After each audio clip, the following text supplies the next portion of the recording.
Bienvenidos todos, estimados alumnos y alumnas. Comenzamos. Primer problema del día de hoy me dice así. Se tiene dos semidiscos homogéneos e idénticos unidos por pernos en los puntos A y B. El semidisco superior está unido rígidamente a una corredera sin masa que desliza por la barra sin fricción.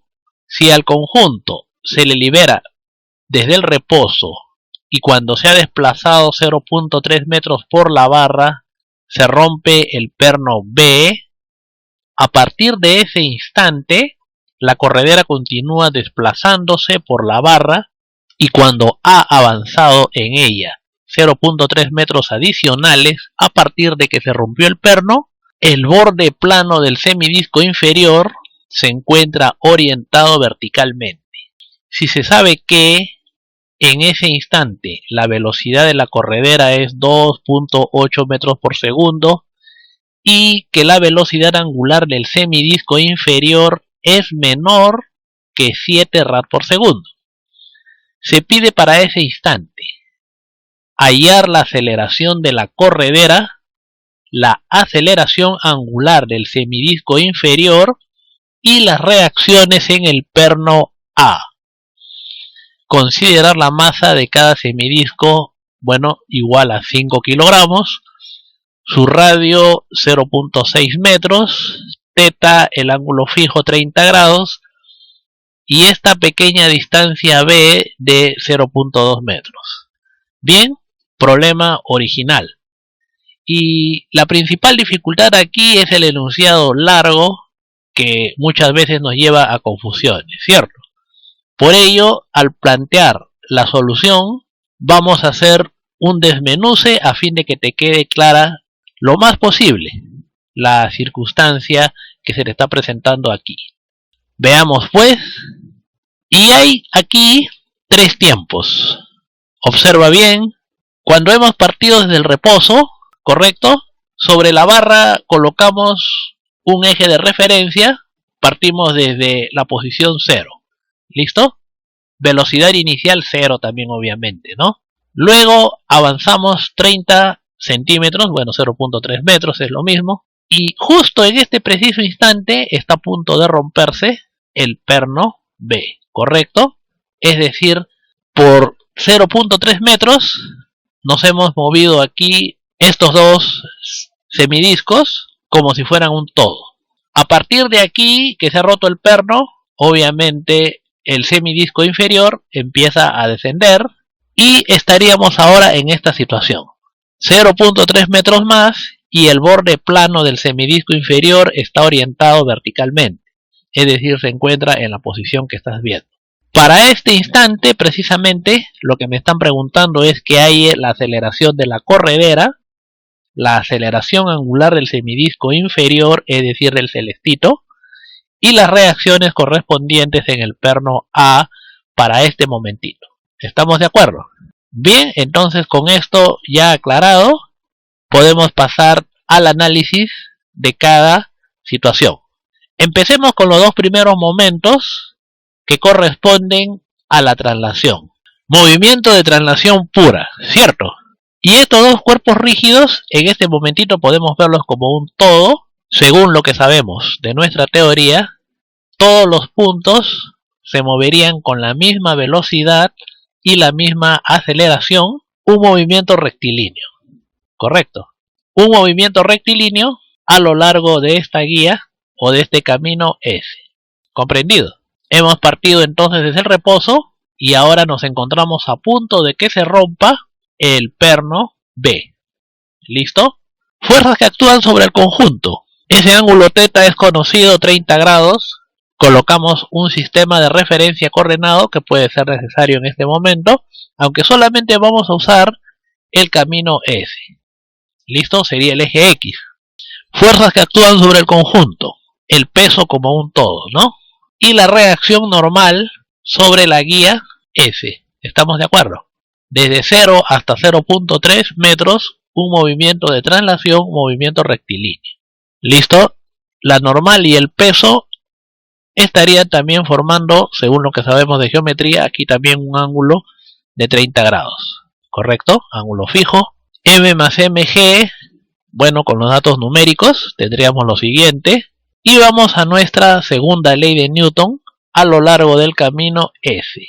¿Estamos de acuerdo? En realidad no era necesario apelar a esto, ahora verás por qué, pero ya lo estamos haciendo.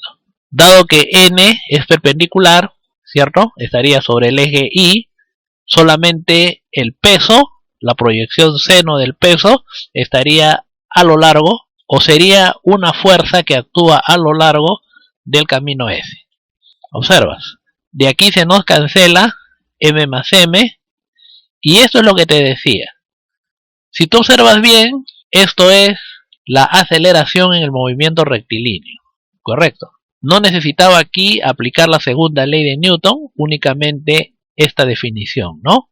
Aceleración para la traslación pura, ¿listo? Ahora de aquí puedo transponer el ds, ¿cierto? Y voy a integrar esta expresión miembro a miembro. ds es a lo largo del camino, correcto, desde 0 hasta 0.3 metros, mientras que b varía desde el reposo, como observamos, hasta una velocidad que desconocemos. Lo que pretendo aquí es hallar esta velocidad en el momento en que se rompe el perno en b, correcto.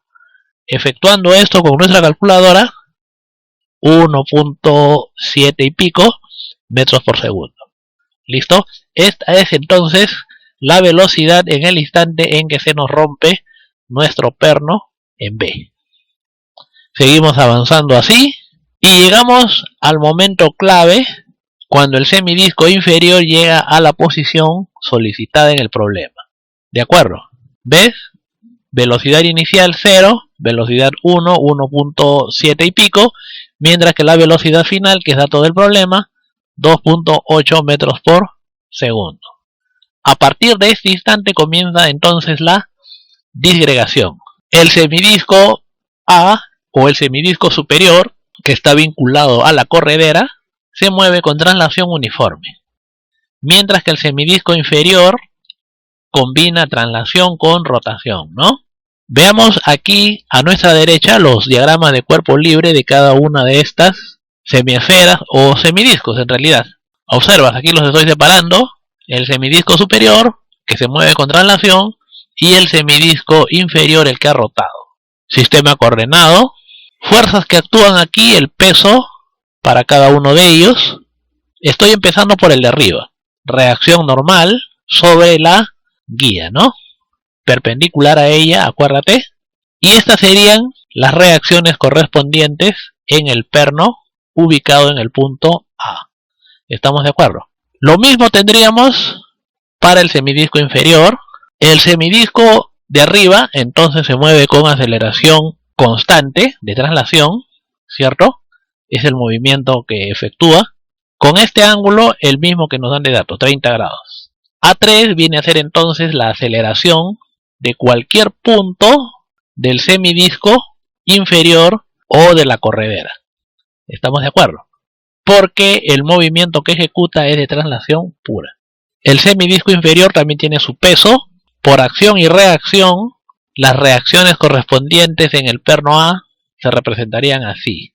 Observas, numéricamente las mismas, pero opuestas en dirección, según lo que sabemos ya de la estática. Pero además actúa en él la fuerza inercial o la fuerza de D'Alembert, la que hemos conocido ya en un seminario previo, o también según nuestra teoría. Esta fuerza, de lo que sabemos, se opone a la dirección del movimiento de un conjunto, ¿no? Esta fuerza actúa sobre cuerpos que se encuentran vinculados a otro cuerpo que se haya vinculado a un sistema fijo. El semidisco superior se encuentra vinculado a un sistema fijo, ¿cierto? O a tierra, si por así decirlo, a un sistema absoluto, mientras que el semidisco celeste se encuentra vinculado a un cuerpo rígido que se halla en movimiento. La aceleración del conjunto hacia abajo, como observas, a 3, entonces la fuerza de D'Alembert opuesta en sentido a la trayectoria. Correcto. esa fuerza de Alembert es simplemente la masa por la aceleración del conjunto. Un simple artificio para que se nos cumpla la segunda ley de Newton y nada más. En resumen, el semidisco superior, el rojito, sería un sistema inercial y el semidisco celeste un sistema no inercial. Eso es lo que te traes desde tus conocimientos de física. Esto sucede entonces, el semidisco superior se nos mueve con traslación pura. Cualquier punto de este semidisco rojo se mueve con esta aceleración A3. Lo mismo con la velocidad, es un movimiento rectilíneo. Mientras que el semidisco inferior, como bien nos dicen aquí, combina rotación con traslación. Y está además influenciado por esta fuerza de Alembert. ¿Correcto? Vamos ahora al desmenuce a cada una de las circunstancias. Es decir, vamos a empezar primero con el análisis del semidisco superior. ¿Estamos de acuerdo? Nos hacemos aquí un poco de espacio y anotamos además los datos adicionales. SB era 20 centímetros, la masa de cada disco 5 kilogramos. ¿Listo? Todo eso se necesitará. Y aquí estás viendo nuevamente el DCL del semidisco superior. Como hemos dicho, se nos mueve con traslación pura. Este disco no rota con respecto a ningún punto. Por ello podemos establecer claramente esto, ¿no? Suma de momentos con respecto a cualquier punto. Yo elijo el punto A, que es el que más me beneficia, para tomar momentos. Recuerda que esto es debido a que solamente hay traslación. Este cuerpo no rota con respecto a ningún punto. Momentos entonces, tal como lo hacíamos en estática, esto tendríamos. Con esta expresión podemos calcular la reacción normal sobre la guía, el camino S. ¿Estamos de acuerdo? Reemplazando ahí nuestros datos, tenemos esto. 246 y pico Newton. Podemos también calcular la aceleración 3, que es constante, como bien te estoy diciendo. Mira, conocemos las velocidades. La velocidad al momento que se nos rompe el perno y la velocidad final, dato del problema. 2.8 metros por segundo, ¿cierto? A3 sería entonces, de este modo, la aceleración para el conjunto y más particularmente para la parte de arriba. Nuevamente aquí un poquito de espacio. Tomamos nota así del valor de la reacción normal, nos va a servir más adelante. La aceleración tendrá así dos componentes, dirección X y dirección Y. ¿Listo? Ahora sí nos va a servir este sistema coordenado, pero la aceleración a lo largo de S, tal como lo hemos manejado con el instante anterior o los instantes anteriores, se va a plantear de la misma manera. ¿Listo? Movimiento rectilíneo, nuevamente, aceleración 3 de v de t de lo que sabemos, que también puede escribirse así. ¿Ves? Lo estamos haciendo de frente. Esto es un movimiento de traslación, un movimiento rectilíneo. Cualquier punto de este cuerpo rígido se va a mover con esta aceleración. ¿Estamos de acuerdo? Nuevamente entonces integraremos ahí esta expresión miembro a miembro, ¿no? Desde 0.3 ahora hasta 0.6 y desde 1.71 hasta 2.8. ¿Correcto? ¿Ves? Con esto entonces vamos a nuestra calculadora. 8.16 y pico metros por segundo al cuadrado. Esta es la aceleración del conjunto y más particularmente del semidisco superior, ¿no? Es también la respuesta a la primera pregunta, sería la aceleración de la corredera. Por ello la estoy señalando aquí con rojo. La aceleración de la corredera es esta entonces. Primera respuesta. Seguimos avanzando. Pero esa expresión la voy a escribir yo en términos vectoriales, ya que esta es la aceleración pero en módulo, ¿no? Si yo la quiero como vector, utilizando este sistema coordenado, se escribiría de esta manera. ¿Listo? Esta es entonces la aceleración como vector. Esto es lo que me va a servir. Ahora sí me hago aquí un poco de espacio. Eso es. Y ahora sí plantearemos la segunda ley de Newton en cada una de estas direcciones. En dirección X y en dirección Y. ¿Correcto? En dirección X, observas.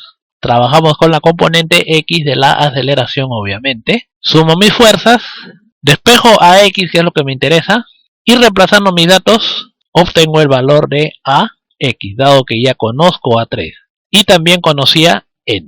¿Listo? ¿Ves? Ya tengo la reacción AX en este momento. Haré lo propio ahora con la dirección Y, suma de fuerzas, masa por aceleración en dirección Y, con la componente vertical de la aceleración. Reemplazo ahí mis datitos y tengo la componente vertical de la reacción en A. Ya tengo entonces así dos respuestas, ¿no? La aceleración de la corredera A3 y también tengo las reacciones en el perno A en este momento. ¿Estamos de acuerdo? Vamos ahora al análisis del semidisco inferior. Ya conocidas las reacciones, ya sabe que son las mismas, nos falta encontrar ahora la aceleración angular del semidisco inferior, nuestra última pregunta. Correcto. Para ello ya tenemos aquí en pantalla todos los datos que van a ser necesarios. Aplicaremos en este caso rotación dinámica, ¿no? En este momento, suma de torques con respecto al punto A, esto de acá. Ya no es cero. Momento de inercia por aceleración angular. Momento de inercia con respecto al punto de rotación. Según nuestro Steiner, esto ya desde estática lo sabemos, ¿cierto? Cómo encontrar el momento de inercia de una masa con respecto a este punto.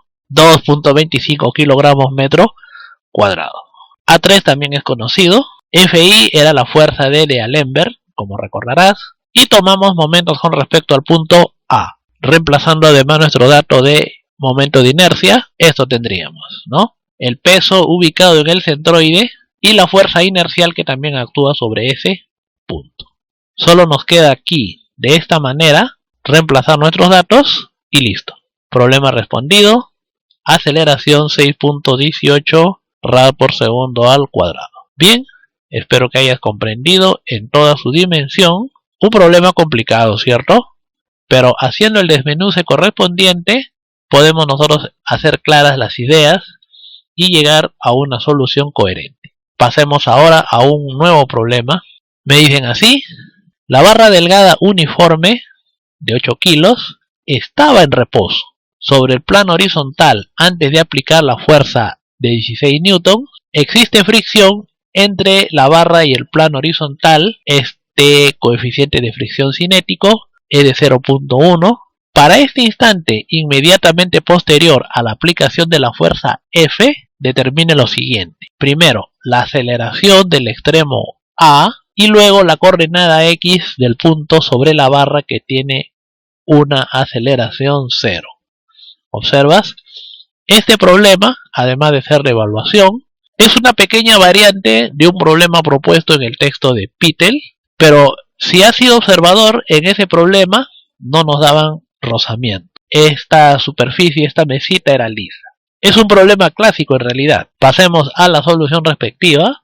Y según lo que estamos observando, esta barra, debido a esta fuerza momentánea, va a efectuar un movimiento de rotación y traslación, ¿cierto? Una combinación de dos movimientos. Rotación alrededor del centro de masa, es lo que nos dice la teoría para estos casos, ya que los extremos no se encuentran vinculados a nada, tal como si la barra flotara en el aire, ¿no? Pero únicamente se encuentra apoyada sobre una superficie, en este caso es rugosa. Y además hay traslación en dirección Y, pero la traslación es instantánea por si acaso. Lo que estamos analizando es un pequeño instante de tiempo.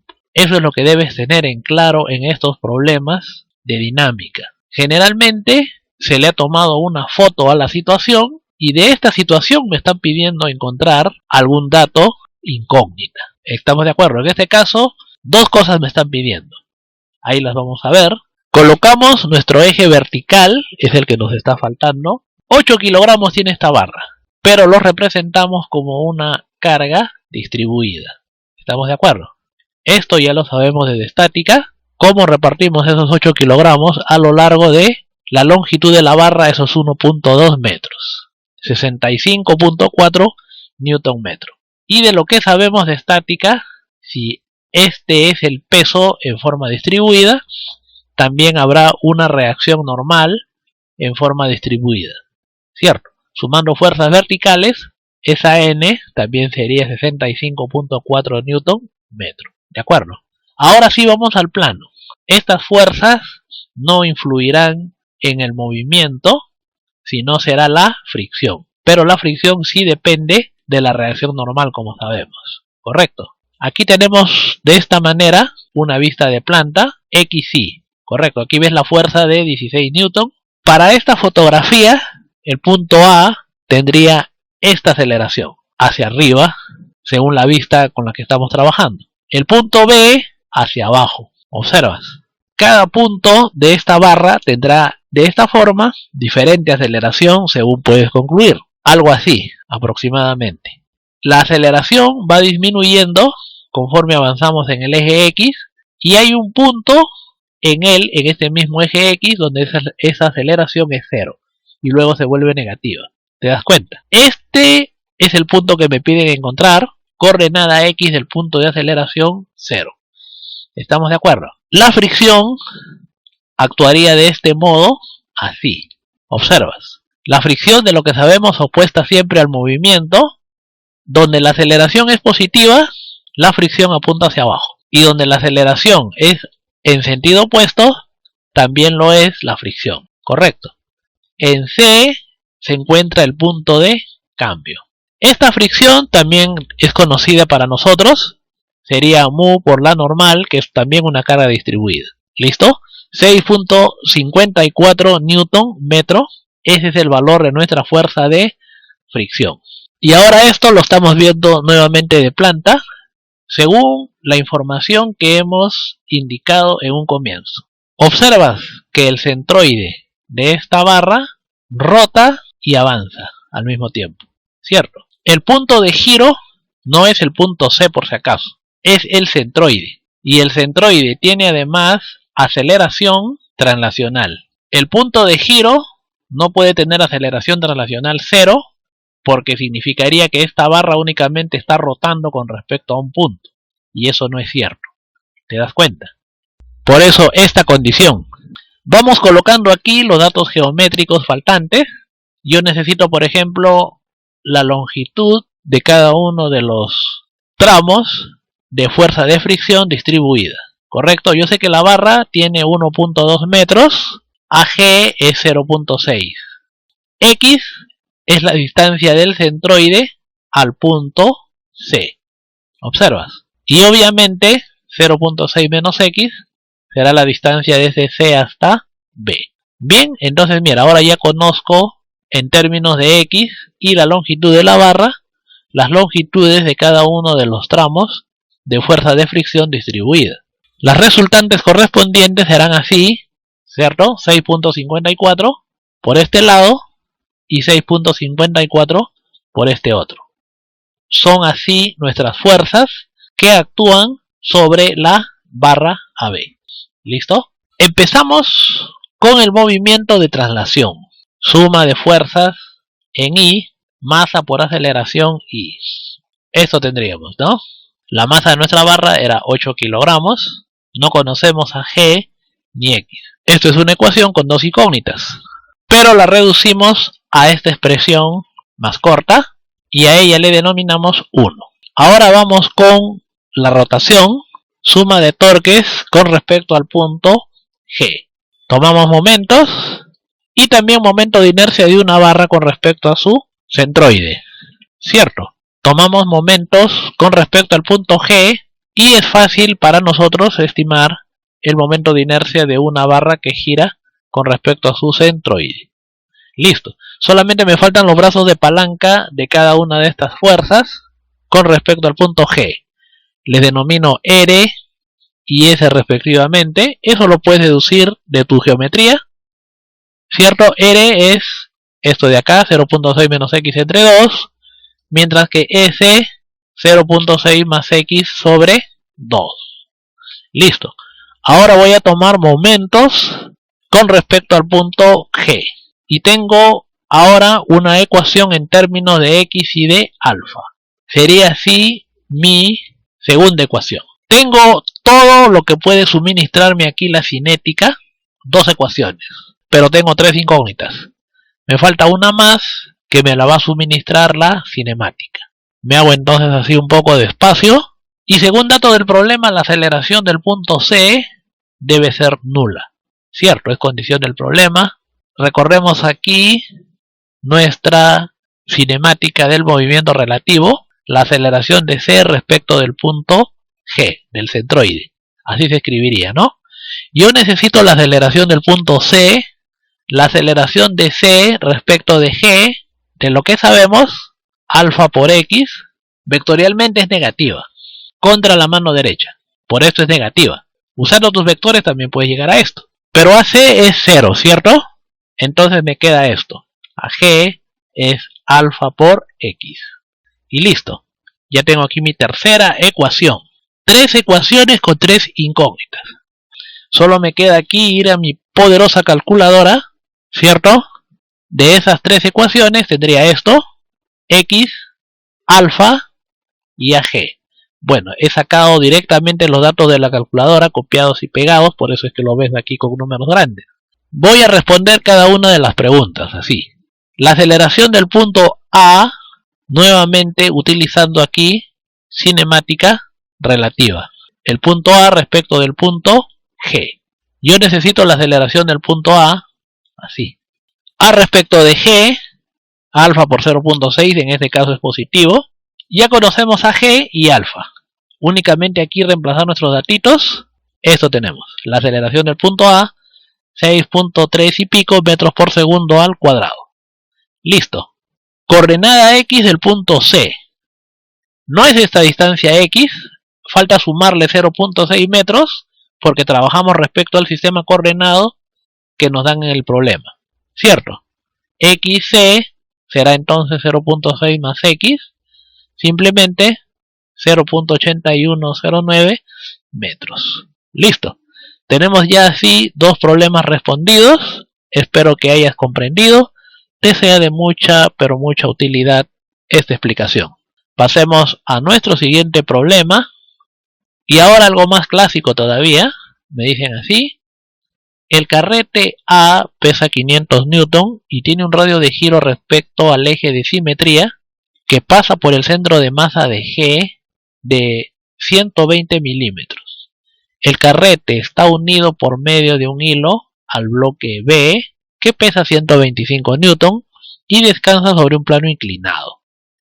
El coeficiente de rozamiento cinético entre el bloque B y el plano inclinado vale 0.1. Si el carrete rueda sin deslizamiento por la superficie horizontal, determinar la aceleración del bloque B, la tensión del hilo y mínimo valor que puede tener el coeficiente de rozamiento estático para evitar el deslizamiento del carrete. Bien, una pregunta típica de evaluaciones. Y también es adaptada de un texto, en este caso del Riley, si eres conocedor. Pasemos pues a la solución respectiva. Y tengo aquí mi esquema. Quiero empezar con los diagramas de cuerpo libre, que es lo más sencillo en realidad aquí. En el mismo esquema voy a colocar las fuerzas. Eventualmente yo reconozco esto de acá.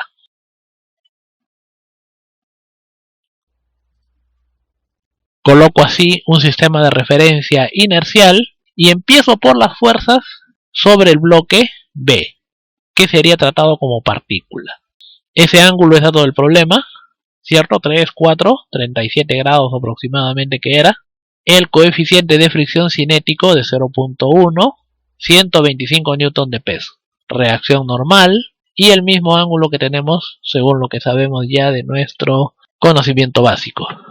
Fuerza de fricción obviamente opuesta al movimiento y tensión en este sentido. Aplicamos ahí nuestro principio de acción y reacción para completar esa fuerza y así estamos avanzando hasta nuestro carrete. La tensión jala para acá. El cilindro se movería así, tiene su peso que es de 500 newton, la reacción normal correspondiente ya que hay fuerza de fricción y listo. He terminado así mi diagrama de cuerpo libre para cada uno de los cuerpos involucrados, un cuerpo rígido y una partícula, en este caso el bloque B. Por ahí empiezo ya que es lo más sencillo para mí. Segunda ley en el bloque B. Primero, de lo que sé de estática, voy a calcular el valor de esa reacción N, la proyección coseno del peso, 100 newtons. En dirección X, si está presente la aceleración, que es la de B, eso tendríamos, ¿no? FB, o fuerza de fricción en B, coeficiente de fricción cinético por normal, ya que sabemos que nos estamos moviendo. Ambas son conocidos, el mu y el n, Esto nos quedará una ecuación con dos incógnitas, AB, aceleración B y tensión. Primera ecuación. Ahora voy con el carrete. Se produce ahí, según dato del problema, un movimiento de rodadura sin deslizamiento. ¿Correcto?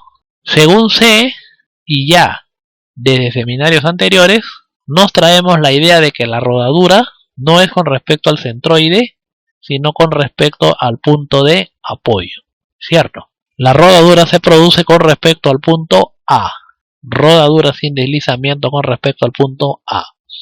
Entonces tomaremos momentos con respecto a ese punto. Te das cuenta de que sí necesitaríamos ahora el momento de inercia con respecto a este punto, ¿no? Eso por Steiner nada más de lo que sabemos. El momento de inercia centroidal más masa por distancia, en este caso radio. Reemplazo ahí mis datitos. 2.2949 kilogramos metro cuadrado. Listo. Prosigo entonces. Solo el torque ejecuta momentos. Y aquí me está quedando una segunda expresión con una nueva incógnita que es alfa, la aceleración angular de nuestro cilindro. Número 2 sería, y hasta el momento tengo esto. Es todo lo que puede suministrarme la cinética. Debo ir entonces en este momento al análisis cinemático y debo observar yo aquí un pequeño detalle. Asumiendo el sentido de la aceleración B, como estamos indicando, todos los puntos de la cuerda se moverían con la misma aceleración. Esto lo traemos desde nuestros conocimientos de la primera parte del curso, ¿no? Dinámica o cinética del punto material. Cinética de partículas, ¿cierto? Esclarecemos esto entonces. Todos los puntos de la cuerda se mueven con la misma aceleración. Avanzamos, mira, y llegamos a este extremo, que sería los 75 milímetros de distancia con respecto al centroide G. Pero analicemos además, para no hacer tantas deducciones, como un pequeño repaso también, cómo es la cinemática de nuestro carrete respecto a las aceleraciones. De lo que sabemos de rodadura sin deslizamiento, el perfil de las aceleraciones tiene esta forma. La aceleración es 0 en el punto A, correcto. La aceleración en el centroide es la aceleración angular por el radio. Y así en cada punto. Acá 75 milímetros más, esto tendríamos. 175 más 75, 250, ¿no? O sea, simplemente aceleración angular por distancia del punto A al punto de interés. En el punto E, por ejemplo, tenemos dos veces el radio, ¿no? Serían 350 milímetros por alfa, sería la aceleración del punto E. Me interesa la del punto B en este momento, alfa por 0.25.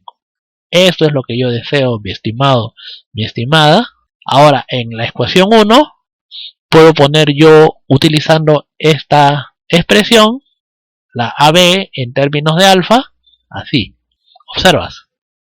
¿Ves? Esto sería número 1 nuevamente. Y puedo igualar ecuaciones. Si quiero voy a mi calculadora, claro. Hallo alfa, mira, la aceleración angular. Entonces la aceleración B, correcto, 1.3142 metros por segundo al cuadrado. La aceleración tiene entonces este valor, la aceleración del bloque y de todos los puntos que acompañan a la cuerda. Y reemplazando esta aceleración en 1, voy a tener el valor de la tensión, 48.2544 newtons. Ahora solamente me falta responder una pregunta.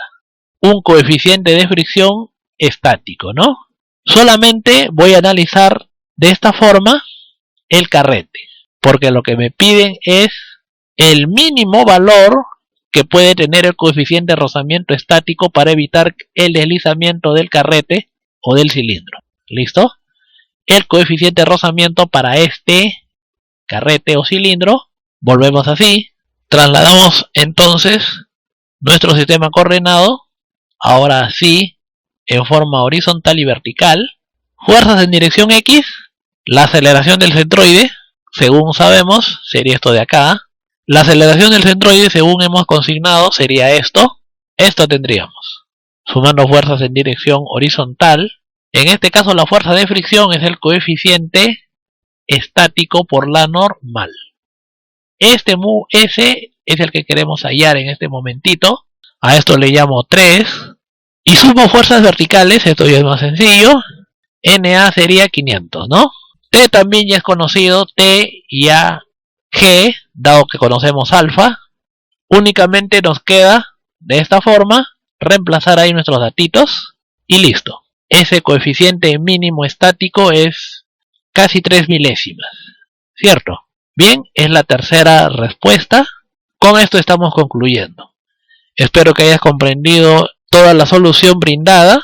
No dudes en contactar conmigo si es que requieres clases particulares o tuvieras alguna consulta en especial. Tienes teléfono, WhatsApp o también puedes hacerme llegar un correo electrónico. Conmigo será hasta una próxima oportunidad.